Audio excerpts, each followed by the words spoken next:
afternoon, everyone. Welcome to the Introduction to Akiptan webinar. Akiptan is a Native American community development financial institution, also known as a CDFI, and we provide loans and technical assistance to those in Indian agriculture. We offer a suite of services, which includes financing new startups, operating costs, and ownership. Our CDFI also takes it a step further, and we work with our clients to assist them with technical support, as well as providing them with financial literacy trainings to help create an eligible borrower. Our offices are located on the Cheyenne River Lakota Nation in South Dakota. Presenting today is Ms. Skaya Dushnell. She is the Executive Director of Akiptan, Inc. Skaya has spent her first 18 years of life on a ranch here on the Cheyenne River Lakota Nation in South Dakota. She's a 2017 graduate of Black Hills State University, where she received her bachelor's degree in business administration. In 2019, she received her master's in business administration at Capella University. After high school and after completing her bachelor's degrees, Skaya worked for the Intertribal Agriculture Council, first as an intern for 2 summers, and most recently as a project coordinator, where she was introduced to the Native CDFI world. Skaya has worked diligently to create Akiptan, which launched in 2018, and it is the first national Native CDFI dedicated to Indian agriculture. With that said, thank you all for joining us. I'll hand it over to Ms. Skaya Dushnell. Hello, everybody. Dawn, thanks for the introduction. So like Dawn said, I'm the Executive Director of Akiptan, and we are a Native CDFI. And we are a little bit unique because we only finance Native Americans in agriculture, and a lot of CDFIs do a lot of other things, but that really allows us to be specialized in our field. So Akiptan is the Lakota word for being, for doing stuff in a joint effort, working cooperatively, really being partners in it. And that is really reflective of our lending policy. And I guess to give you a little bit of context about how we got here with our lending policy, I'll give you a little bit of history. So Akiptan came from the Intertribal Agriculture Council, and the Intertribal Agriculture Council has been around for over 30 years. And they do a lot of things, but their overarching mission is to connect Native American producers with the resources that they need to succeed. And they do that in a variety of capacities. But one of the ways that they did that was to connect producers with financing. And that was really, really difficult in Indian country because not only is there lack of access to credit, but there's a lot of predatory lenders and unfair credit out there. So after working in this industry and battling with those systemic issues, they finally said, you know what, enough is enough. We're going to create our own Native CDFI. We're going to bridge that gap ourselves, and we're going to set our producers up to succeed. So they hired me at the very tail end of 2017. I worked with my board all of 2018 to create policies, to create procedures, went to conferences, trainings, learning all the things, and trying to figure out how do we balance producer prosperity with lender security. How do we take lending and make it indigenous? How can we do it better? How can we make it work in Indian country?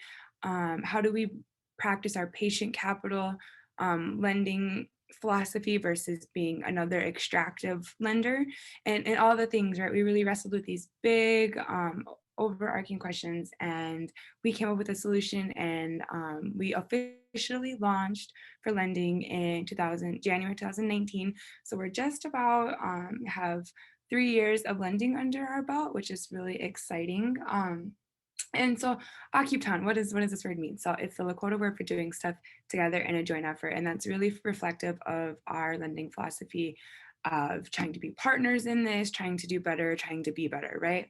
And so as Dawn mentioned before, CDFIs go beyond lending. They do a lot of technical assistance. A lot of times we meet our borrower where they're at. So if we have a producer, a new and beginning farmer or rancher, we meet them where they're at with what they know. They've got a lot of sweat equity, but they might need more help with like the managerial financing, understanding their balance sheet size.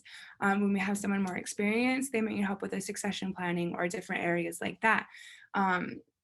So we do a lot of technical assistance and meeting our producer where they're at. We do a lot of financial planning, and we get to do that in really innovative ways, because we are a nonprofit lender, because we're an unregulated lender. We be innovative and flexible with our repayment terms, and with all of that, puts us in a unique position to be able to really create a good relationship with our borrowers. And we even take it a couple extra steps to ensure that we have a good relationship with our borrowers. Those are just as important to us as the rest of the stuff that goes on here. We love getting to have a close relationship with our borrowers. We want them to know that we are on their side. We're partners in this, and we really do a lot to try to change up that dynamic. So where does Akiptan come in, right? So there's all these things. There's the misfinancing Indian country, lack of access to credit, all the things. And so Akiptan, this is where we come in, and we bridge that gap. So we finance Native Americans in agriculture, and that is we can finance a wide variety of things in regards to production agriculture. So we do a lot of livestock, we've done farming, we do value added, transportation, retail, we can do all the things, and really looking forward to doing more value added and further processing. Then there's like fishing, aquaculture, and all those other areas that we can also lend in as well. We are based in Eagle Butte, South Dakota on the Cheyenne River Res, but we do lend nationwide. We've currently lent on 19 different reservations, which is really exciting, all the way from Washington State to North Carolina. So we've got experience in all sorts of areas. We have a youth loan investment, and I'll explain that here after a little bit, up to $5,000 for our youth borrowers. And then we've just got a general, we call it just our general loan, and we can use that for operating, lines of credit, equipment and infrastructure. We can use that for livestock. We can do all sorts of things with that. We can break it out into several different areas. We can do a lot of really cool things with that. But our loan limit on that is $250,000. So a little bit about our youth loans. Like I said, they're up to $5,000. Ages 10 to 20 can apply for the youth loan, but when you turn 18, you're also able to apply for the larger general loan as well. The repayment options vary, but we can go up to 12 years. It's whatever works best for you and your operation. And we can do it for a variety of youth endeavors. So 4-H animals, if they want to start their own livestock herds, if they've got like a gardening project, we can do just about anything.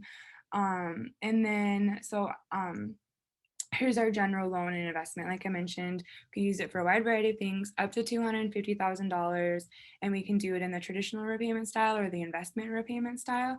But as of course, everything comes with technical assistance. So I am going to go through our loan process here today, and this is one of the handouts we give upon intake, upon the discovery phase. And the discovery phase is really just to get to know the producer, to get to know what they're wanting to do, to kind of maybe figure out a few of their goals, where are they at, what do they want to do, and all of that, and what they're currently doing. We explain the loan versus investment repayment options, and like I said, I'll get to that in a second. We double check the eligibility to make sure they're eligible to apply. We do like the intake form, the application, the checklist. We have a folder of all the things to be able to take home to get started on. And so here's a picture of our intake. And I know it looks like a lot, but it's just a lot of checking yes or no. It's super, super easy. But here's one of the things that we explain. So this is an example of a young producer. She came to us. She wanted to start ranching. She had a lot of room to grow. So we were going over all the options, and she wanted to borrow some money to buy cows. And so we're like, all right, well, this is what her budget was. This is what she wanted to do. So we plugged it into the loan repayment schedule. And this is what it would look like if she would do a traditional repayment option with us. So if she borrowed 58,000, we typically for something like that, it's about 7 years. We would term it out, which is about double what you would term it out at a bank. Just is really reflective of our patient capital lending philosophy. At that time, the interest rate was 5%. And so her annual loan payments were $10,000. And the patientness of that is really great. It allowed for her to reinvest her profits back into herself and do all the things, but she wanted to do more. So we're like, okay, well, let's check out this, what we've coined our investment repayment option. And the reason we've called it like an investment repayment option is to be really reflective of our long-term commitment to our producers because of the way that the payment structure is uniquely set up. We had to distinguish it from the traditional option. So we've coined our investment option. But what it is it's a loan with up to 5 years interest only payments. So when it's in these first 5 years interest only, the interest rate was 10%. And then so her payments were $5,800. And then after the 5 years interest only, the interest rate dropped back down to 5%. And we termed it out over 7 years. So it's a 12-year note. But these first years, her payments were like half of what they would have been previously. So what that allows her to do is to keep back another 6, maybe 7 heifer calves to grow her herd that way. That way she can grow her herd, she can know her genetics, she doesn't take out extra debt to buy other cows, and she can grow her herd that way. And so she chose this option because she had a lot of room to grow. She wanted to be able to do it herself. So we ended up going with the investment option. So those are the two different styles of our repayment options. And so we like to explain that to our producers during the discovery phase, just to kind of help them understand what their options are, because that definitely affects their goals and how we get there and how we're going to pay everything. So we explain that. We hand our clients checklists. We've got checklists for business entities, because if you're a business, we can also finance you. Or an individual or married couple. So then there's checklists because there's different requirements for the different application types. And then so once we do like the initial visit and kind of figuring things out and getting them like the checklist and the application, and when we start getting things back, we move on to the technical assistance phase. And this is the phase that kind of takes the longest because we have to double check that the application and all the forms are filled out completely, signed, initial, dated, I's dotted, T's crossed. We have to make sure the checklist is complete with all the supplemental materials that we might need beyond that. Each situation is a little bit unique, but oftentimes we need like copy of leases, or if you're coming to us and you're wanting to buy a tractor, we need some sort of like a quote or like a budget, or what are we looking for? What's the market like? So there's just different things that we'll need. We'll also do a collateral check. And then we'll do some of that financial literacy technical assistance stuff that we're talking about. So we do have our own financial literacy curriculum. And then we also do the individual one-on-one technical assistance. And that's where we create the financial plan. That's where we put pen to paper to figure out how we're going to make this work. How are we going to help you accomplish your goals? How are we going to cash flow this? How are we going to get you to thrive in this industry and all the things? So that's where we put pen to paper and get a really refined plan with our projections and a game plan rolling. So once that is complete, we go to the review and closing phase. So once you and the loan staff create a financial plan, your loan officer will also create what's called a loan narrative. And that's like a summary of everything that was in, or that's a summary of your whole entire operation. When do you calve? When do you plant? Is this going to be annual payments, monthly payments? What's the collateral? All the things, right? And so she creates that, and then we send that to the loan committee.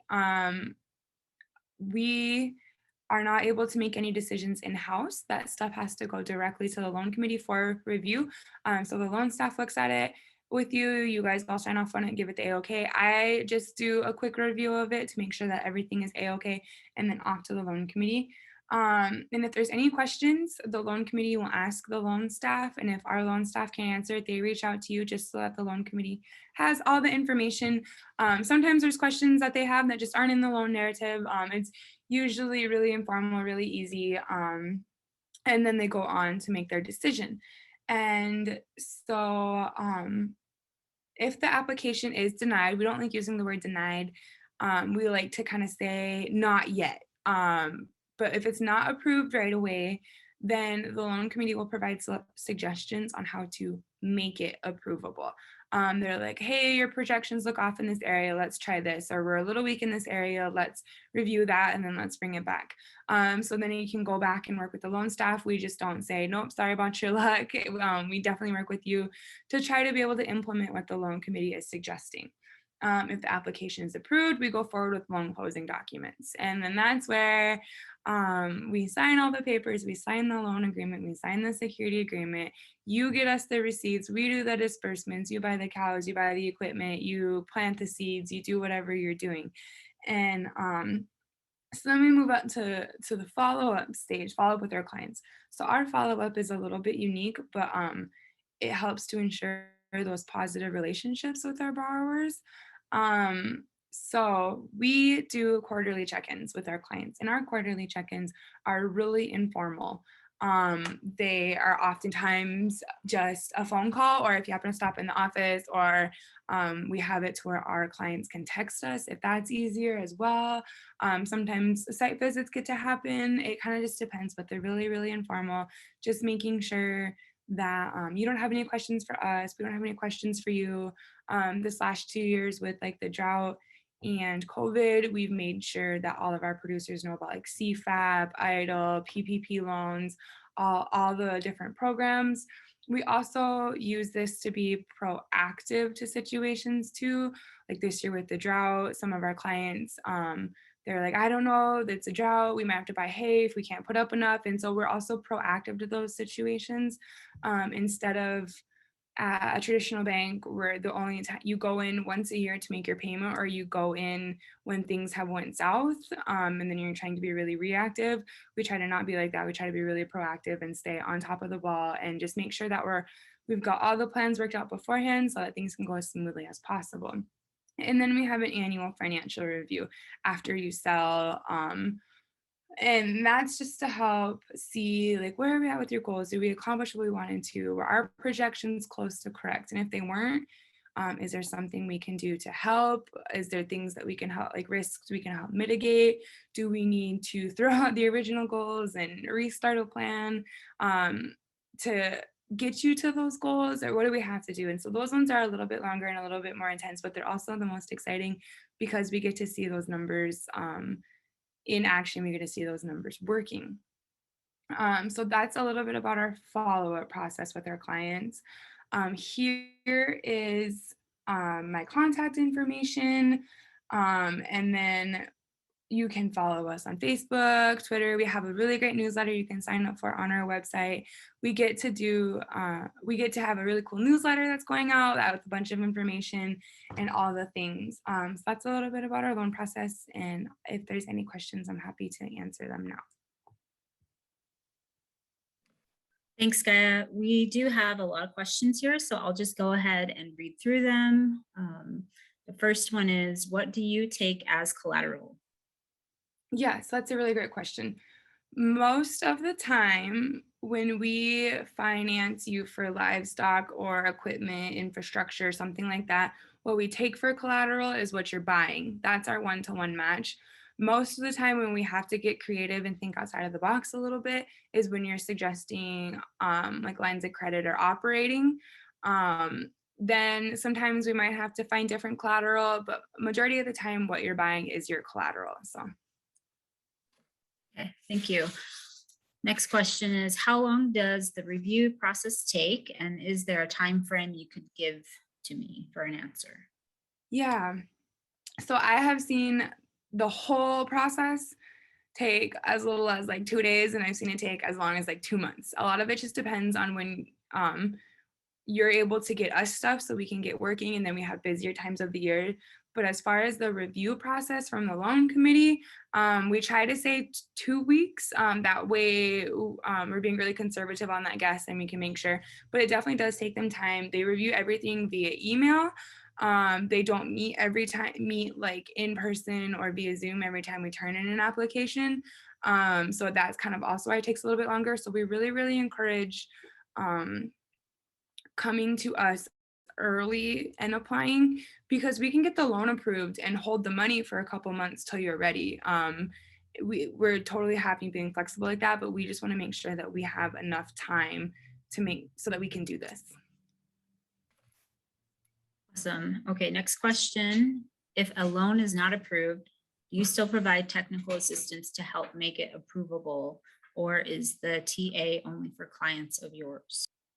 Yeah, so if you don't get the loan, we don't leave you high and dry. We will help you try to figure out a plan to implement the suggestions that the loan committee had, because we definitely want to see you succeed and stuff. So we still provide the technical assistance. Next question. Does Akiptan ever go to their clients' ranches or farms to check on collateral like the FSA does? Yes, we appreciate site visits to get out of the office, but yes, we definitely do site visits as much as we can. And it definitely gets a little interesting because of the remoteness as well. So there's different ways to do site visits. Now with technology now, there's like pictures and Zooms and all the other different things too. But we love getting to be out in the field with our producers. So.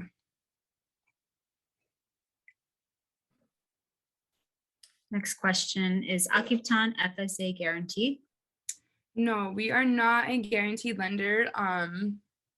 At this time, we're looking into it, but not all of our loans will be able to be guaranteed because of some of the innovative, more flexible things that we do. When you get guarantees, oftentimes there's restrictions on them. So some of our repayment styles don't fit, but that's all right. We're gonna hopefully get guaranteed what we can. So. Since you have a loan limit, do you partner with another lender if somebody needs additional funding? Yes, so we are very familiar with partnering.